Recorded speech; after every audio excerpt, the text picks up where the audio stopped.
Subscribe करें Avadhnama news. Subscribe button पर click करें, फिर राइट साइड में बने बेल पर भी क्लिक करें ताकि आपको हमारे वीडियोस की नोटिफिकेशन मिलती रहे। दर्शकों, इस समय वीडियो कॉन्फ्रेंसिंग के लिए एक ऐप काफ़ी तेज़ी से प्रचार और प्रसार कर रहा था जिसका नाम है जूम। आपने भी कई जगह जूम ऐप का इस्तेमाल देखा होगा।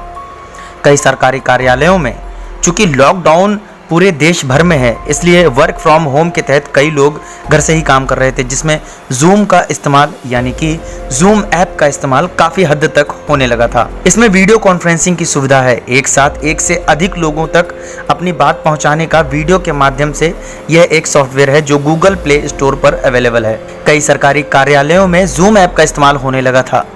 चूँकि सोशल डिस्टेंसिंग के मद्देनज़र काफ़ी सारी चीज़ें ध्यान में रखनी होती हैं कि एक दूसरे के टच में ना आए, इसके लिए जूम ऐप का इस्तेमाल काफ़ी बड़े स्तर से होने लगा था। स्कूल, कॉलेज, सरकारी कार्यालय और कई सारी जगहों पे जूम ऐप का इस्तेमाल होने लगा था। लेकिन इसी बीच गृह मंत्रालय भारत सरकार के द्वारा निर्देश आ गया है कि जूम ऐप का इस्तेमाल सरकारी कार्यालयों में ना किया जाए, और इस बात की जानकारी कई सारे न्यूज़ वेबसाइट, मीडिया हाउसेज ने अपने अपने बैनर्स में दी है। गृह मंत्रालय के आदेश के अनुसार सरकारी काम को जूम ऐप से ना किया जाए, क्योंकि सरकारी काम में अक्सर बहुत सारी गोपनीय बातें रहती हैं जिन्हें हर किसी के सामने जाहिर करना सुरक्षा की दृष्टि से सही नहीं होता है। लॉकडाउन में ऑनलाइन स्कूल क्लासेस से लेकर बड़ों के ऑफिस की वर्चुअल बैठकों तक में उपयोग हो रहे जूम को मंत्रालय के ही साइबर कोऑर्डिनेशन सेंटर साइकोड ने असुरक्षित प्लेटफॉर्म बताया है।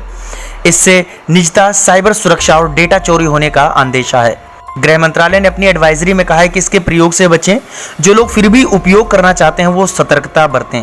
सरकारी अधिकारी व कर्मचारी आधिकारिक कार्यों के लिए इसका उपयोग ना करें। इससे पहले भी भारत की ही कंप्यूटर इमरजेंसी रिस्पांस टीम ने 6 फरवरी व 30 मार्च को भी आशंका जताई थी कि इसके जरिए लोगों का डाटा चुराया जा सकता है। इससे पहले अप्रैल में ही जूम के मुख्य कार्यकारी अधिकारी व संस्थापक एरिक युवान ने माफी मांगी थी और सुधार की बात कही थी। इसके बारे में कई सारे न्यूज़पेपर्स में भी जिक्र है। अमर उजाला के पेज नंबर 8 पर सरकारी अधिकारी ना करें जूम का उपयोग, गृह मंत्रालय के निर्देश नाम से कॉलम छपा है जिसमें आप इसे साफ तौर से देख सकते हैं।